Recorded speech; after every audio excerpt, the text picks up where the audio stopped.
So I will now invite questions, and there are microphones that people can go up to have your questions. So invite questions from the floor.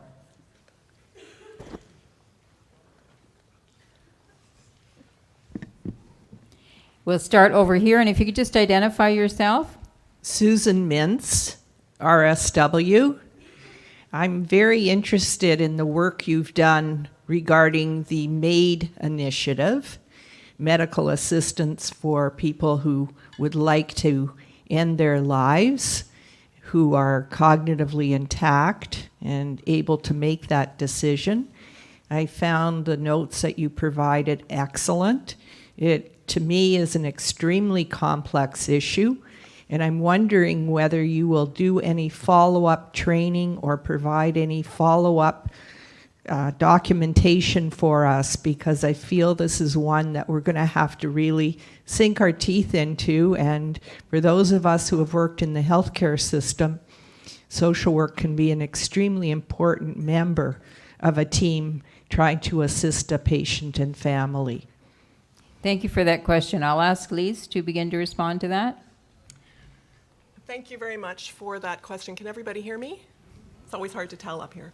I think you raise a very important practice issue, and our professional practice department, which I spoke about just now, is there to support at the proactive and the professional and ethical practice of our members. And the professional practice department continually monitors issues arising in practice that are of concern to members. And that's how articles and resources such as the article on medical assistance in dying came to be.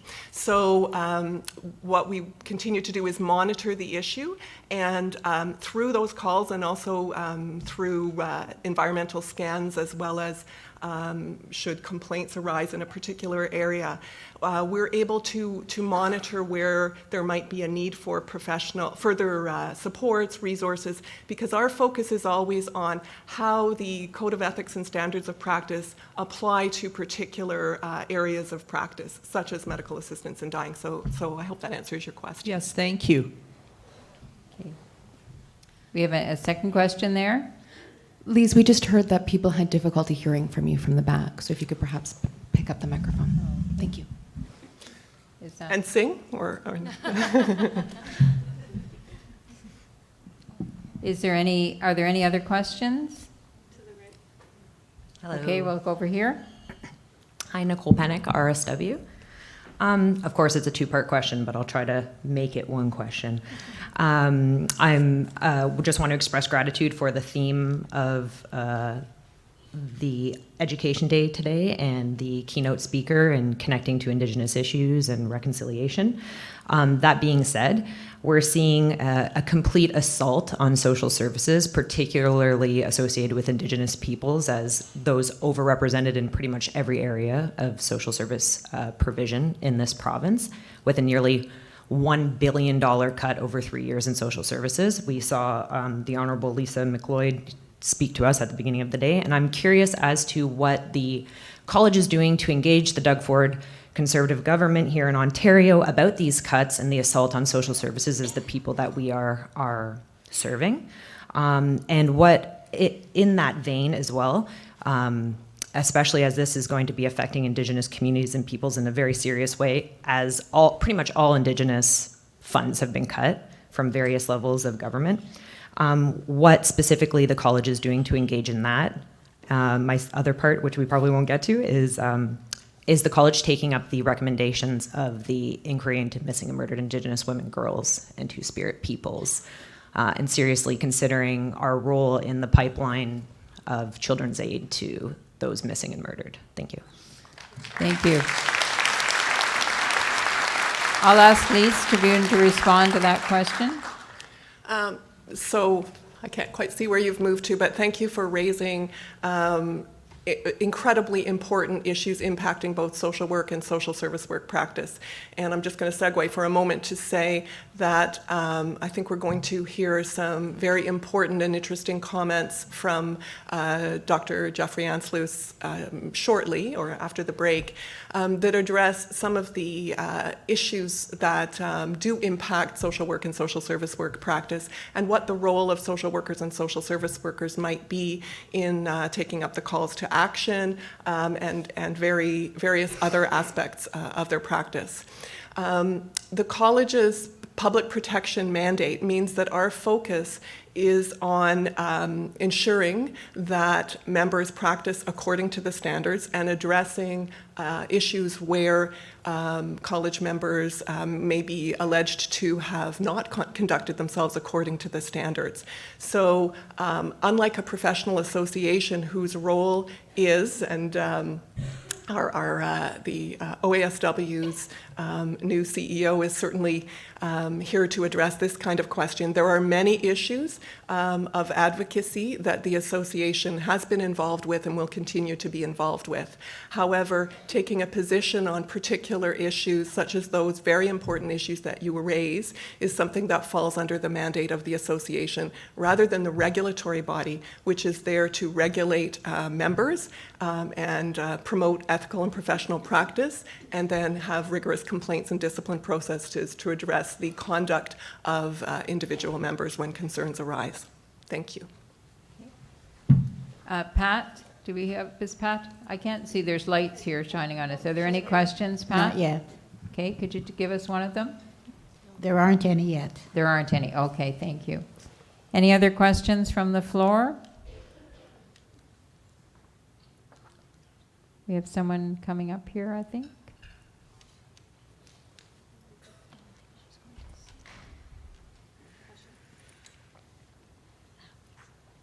No?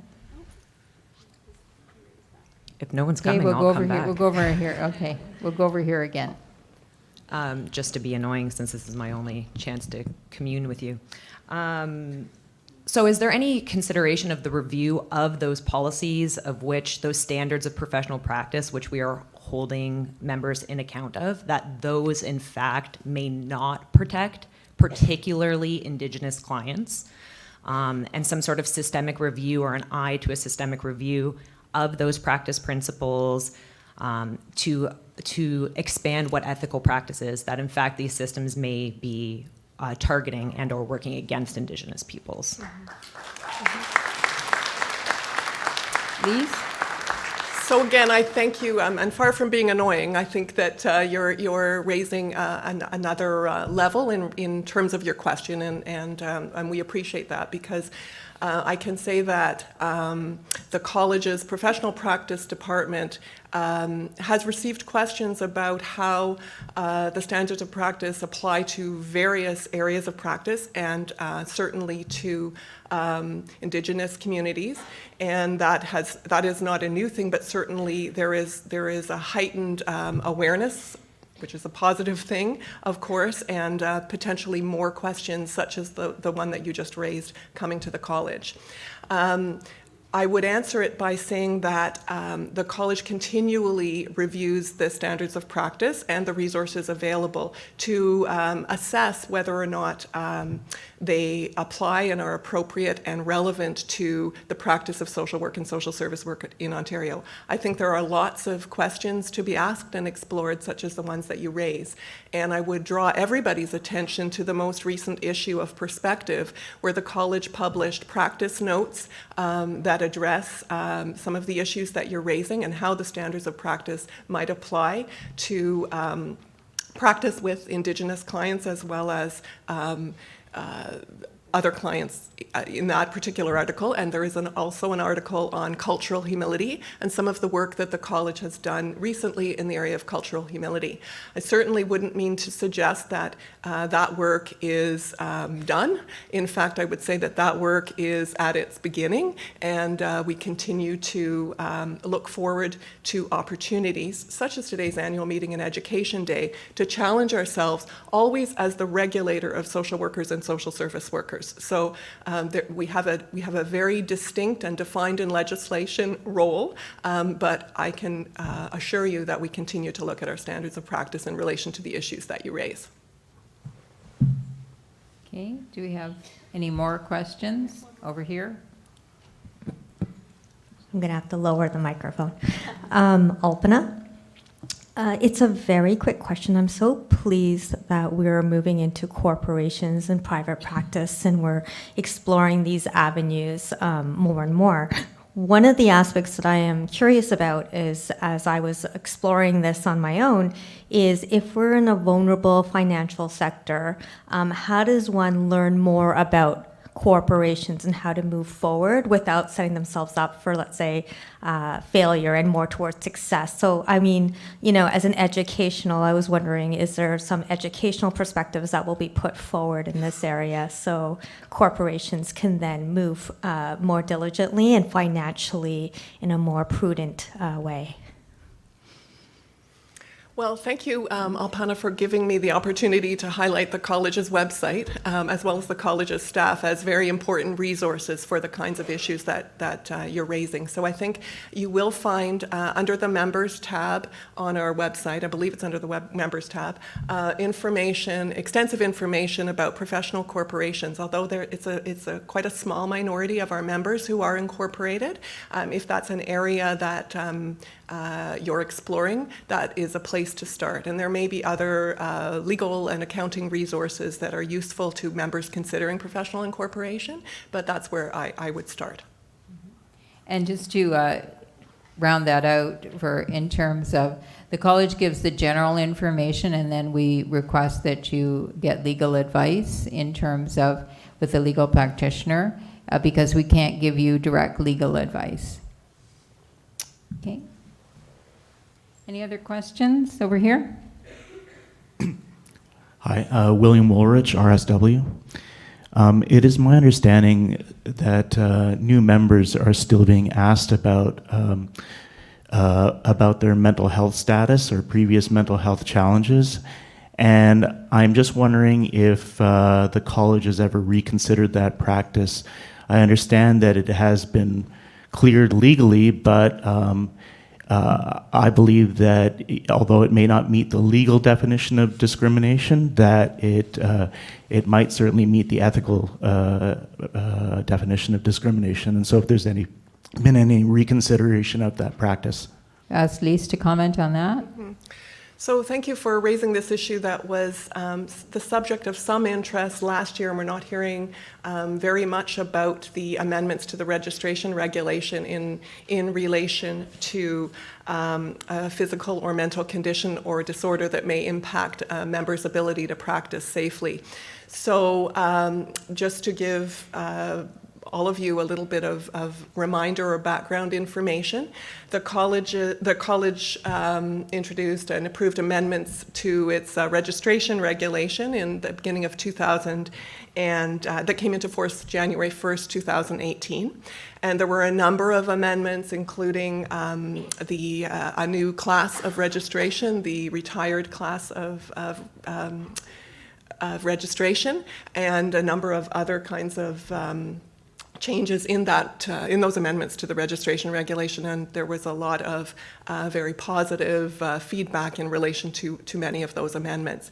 There were concerns raised by some members of the public primarily, not so much members of the college, regarding improved wording where applicants to the college are required to provide information about a physical or mental condition or disorder that may impact their ability to practice safely. So this was an improvement to wording that already existed in the previous regulation, but actually referred to being mentally competent to practice social work or social service work. And so what the college did was to ensure that its wording in its registration regulation, for one thing, more closely mirrored or followed the requirements of almost every other professional regulatory body, not just in Ontario, but across Canada. And that wording is intended to focus specifically on an applicant's ability to practice social work or social service work safely. It's not about mental status generally, it's about any physical or mental condition or disorder that may impact an applicant's ability to practice safely. And I think you'll understand from the comments that I made earlier how important it is for the college to gather this information in keeping with its mandate to protect the public.